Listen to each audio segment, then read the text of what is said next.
Nongeye kubasuza bene data abakunzi ba Anaweza ndabifuriza amahoro y'Imana n'umugisha w'Imana. Tugeze muri wa mwanya wacu mwiza wo kuganira ku ijambo ry'Imana. Uyu munsi turaganira ku ijambo rivuga ngo niwegurira Imana ubuzima bwawe izakubera byose. Haleluya. Niwegurira Imana ubuzima bwawe izakubera byose. Impamvu ni iki mwene data? Nuko Uwiteka ari byose muri byose kuba mwizera. Impamvu nuko Uwiteka ashobora byose nta kimunanira. Impamvu nuko Uwiteka ibyo yibwira ko kugirira ari byiza. Rero numwegurira ubuzima bwawe azakubera byose. Numutabaza azakubera umutabazi. Nurwara azagukiza. Nurengana azakurenganura. Nukena azagukenura. Nukora akazi azagaha umugisha. Uri mu muhanda uryamye ukora uraho uri hose azabana nawe akurinda ikibi cyose kuko ni Imana umutabazi wacu utabura mu makuba no mu byago. Haleluya. Igakubaho wiyeguriye Imana mwene data. Igakubaho ubuzima bwawe ubweguriye Imana.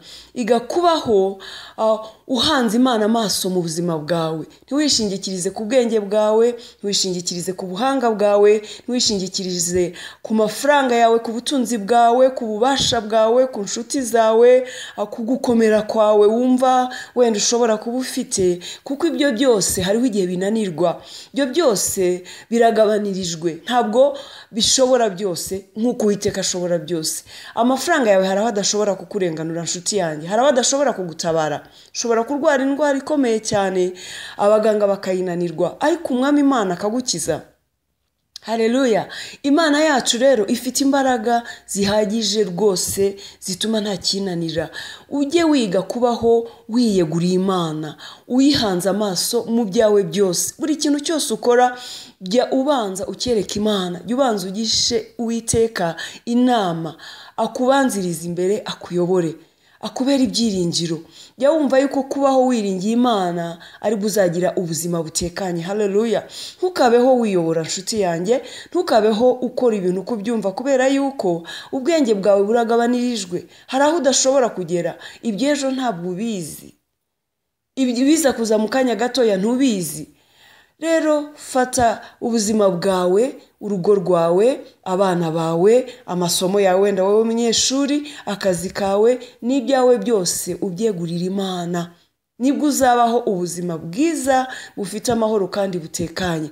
Ushobora kuba wenda ufite n'ibihe bikomeye unyuramo, ufite intambara, ibyago n'amakuba, ariko burya nshuti yanjye niyo waba uri mu bihe nk'ibyo ariko ukaba wiyeguriye Imana, ukaba wiringiye Imana, ese uzi ko guha amahoro no mu miraba, uzi ko guhumuriza, uzi ko gukomeza, uzi ko iyo ubuze uko ubigenza ukayitabaza, ukajya imbere yayo, ukayiririra, ukayitakira, ukayereka byose, ikubwira iti humura ndi kumwe nawe, humura ndagushyirira inzira aho utayibona, humura ndakubera umucyo mu gihe cy'umwijima. Uzi ko Imana yacu itubera byose. Ese uzi ko Imana ivuga, uzi ko uyitabaza ikakubwira iti humura ndi kumwe nawe, ntutinye ndakuruhura, humura nzakugirira neza.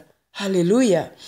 Nshuti yanjye naje kugukangurira kubaho wiringiye Imana, kubaho wizera Imana, kubaho wihanze amaso, kubaho wumva Uwiteka ari ukesha ubuzima bwawe. Erega n'ubundi niwe ufite ubuzima bwawe mu biganza bye. Ntacyo wowe ushoboye kwirengera cyangwa kukwirwanirira. Ni Imana yonyine yakurengera, na cyane ko ariyo izi iminsi yo kubaho kwawe, na cyane ko ariyo izi ibikurwanya. Nta nubwo rega twe tuba tubizi. Imana ireba aho twe tutabona, niba imenya ibiturwanya, niba imenya abaduhagurukiye, niba imenya imigambi y'umugome ku buzima bwacu. Rero nshuti yanjye harimo inyungu nyinshi cyane kubaho wiyeguriye Imana.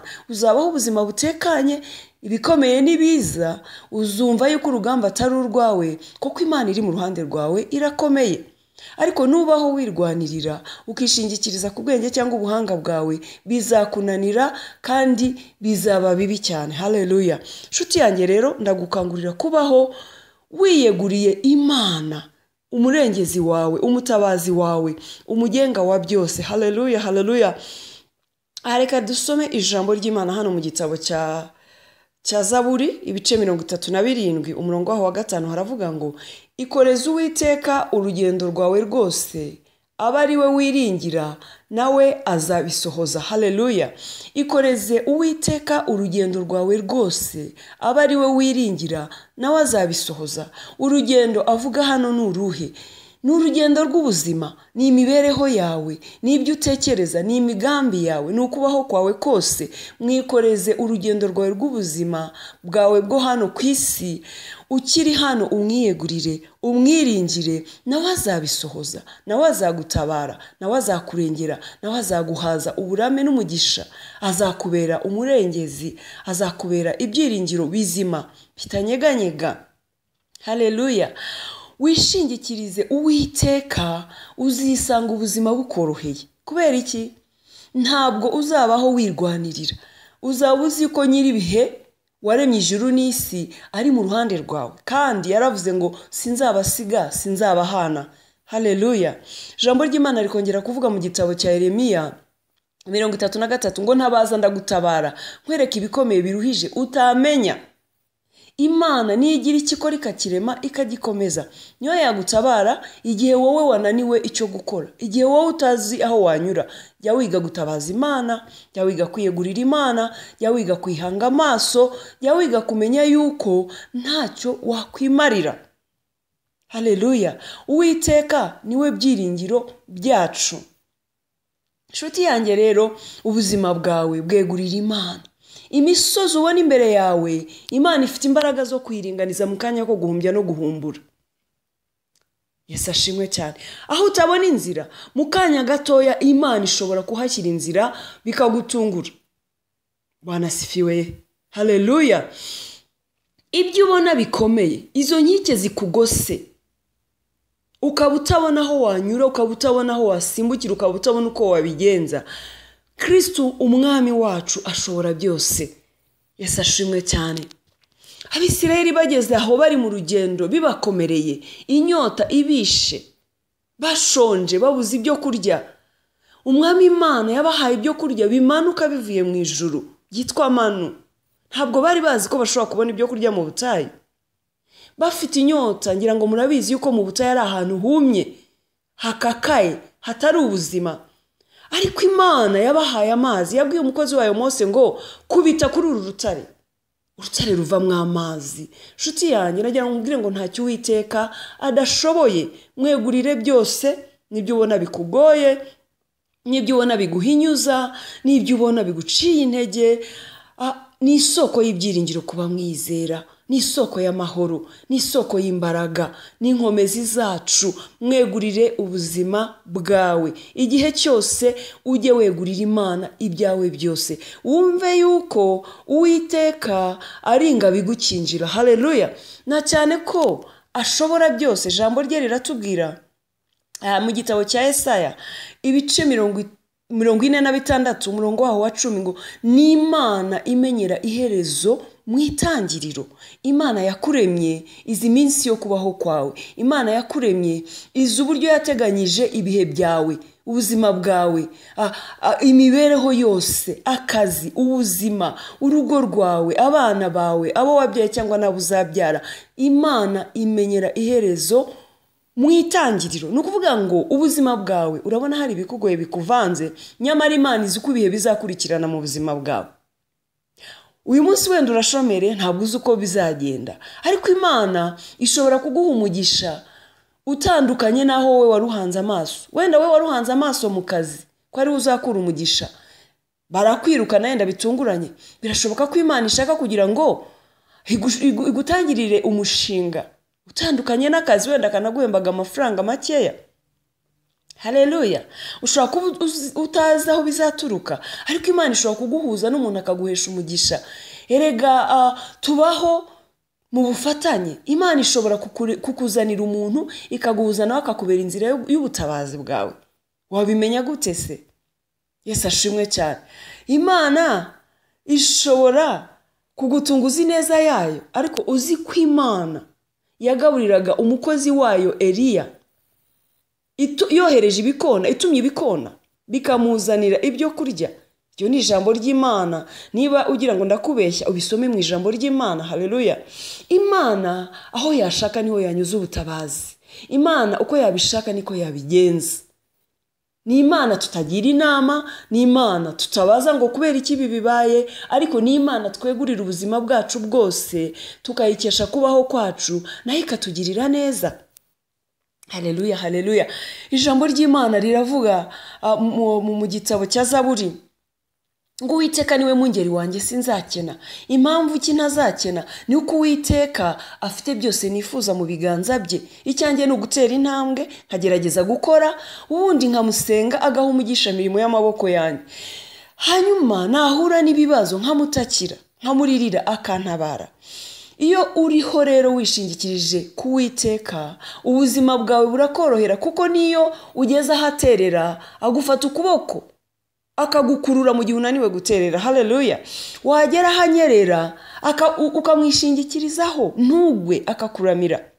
Yesu ashimwe cyane. Kandi ijambo rye riravuga ngo nzatanga ingabo nyinshi zipfe ku bwanyu. Niyo ugiye guhura n'ibyago n'amakuba, uzi ko Imana igitanga ingabo zigapfa ku bwacu. Uzi ko Imana hari ibyo igitanga kugira ngo twe tubeho, ariko waruzi uburyo uri uw'agaciro imbere y'Imana. Yesu ashimwe cyane. Imana ngo igitanga ingabo zigapfa ku bwacu. Hari ibyo Imana igikura mu nzira kugira ngo tubeho. Hari aho Imana igiringaniza kugira ngo dutambuke, twebwe abana bayo abatoranijwe, abayizeye, abayiringira, abayihanga amaso, abagendana nayo, abagerageza kwihesha icyubahiro uko dushobojwe mu mbaraga zacu nkeya. Erega nabizi ko turi abanyantege nkeya, ariko muri izo ntege nke zawe se urabizi ko ariyo yagufata ukuboko ikagushoboza ibyo udashoboye. Haleluya. Kandi ngo mu ntege nke zacu niho Imana igaragariza imbaraga zayo. Ntibazakubeshye ngo hari umukiranutsi, hari uwagezeyo, hari ukora ibyiza bishimwa n'Imana gusa. Hoya, ariko yaravuze ngo dutere intambwe imwe, ngo 99 ni izayo. Wowe tera intambwe yo kuyizera no kuyiringira no kuyihanga amaso, ubundi izakuyobora kandi izakuyoboza ubugwaneza. Ntabwo uzakorwa n'isoni kandi wizera Imana mwene data. Icyo usabwa rero ni ukuyizera no kuyihanga amaso, ubundi ibindi byose izi uko izabigenza. Erega ni Imana itagirwa inama, ni Imana idatabaza amahanga kugira ngo igutabare mu kibazo cyawe ufite. Irihagije. Imana irihagije, ifite byose ukeneye.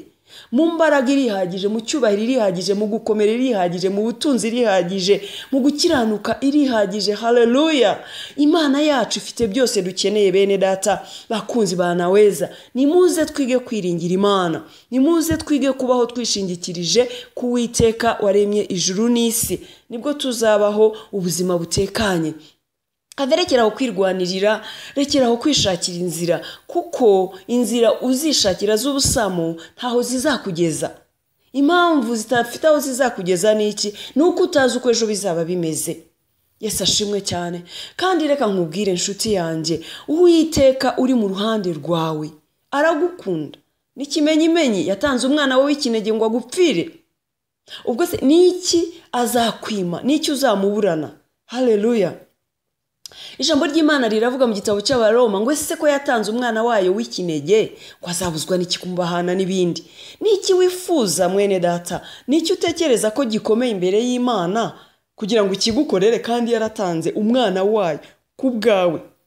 Ese niki cy'agaciro kirenze umwana wayo w'ikinege wamennye amaraso, wabayeho mu isi iruhije y'abanyabyaha kandi ari twe yaje gupfira, akabambwa ku musaraba, agapfa urupfu ndetse urupfu rw'agashinyaguro kubera wowe nanjye? Niki kindi waburana uwo mwami wawe?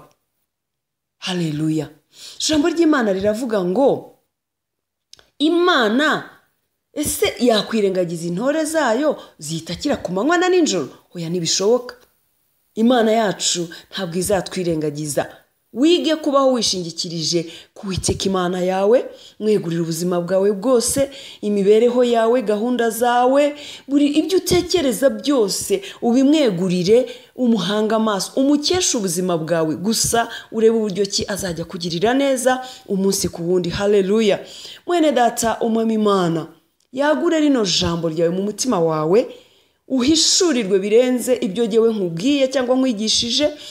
Uwiteka avugane nawe, wige kwiyegurira umwami wawe, uzabaho ubuzima bwiza kandi butekanye, kubera yuko nyiri imbaraga, nyiri ububasha n'ubushobozi, uwaremye ijuru n'isi ari mu ruhande rwawe. Haleluya. Muhereza ukuboko umubwire uti mfata ukuboko mwami, koko jyewe ntacyo nashobora. Mfata ukuboko ngukurikire ntadandabirana, kuko jyewe ndi umunyantege nkeya. Hari indirimbo njya nkunda, Yesu ashimwe cyane, ivuga ngo komeza intambwe zanjye nyagasani, ngukurikirane ntadandabirana. Erega ibyatuma tudandabirana ni byinshi, byatuma tunanirwa ni byinshi, ibiduca intege ni byinshi, abanzi batugose ni benshi, ubushomeri nabwo burakomeye, indwara nazo ni nyinshi. Mwene data, wibaza ko ibyo uzabishobora ute nutiga kwiyegurira Uwiteka.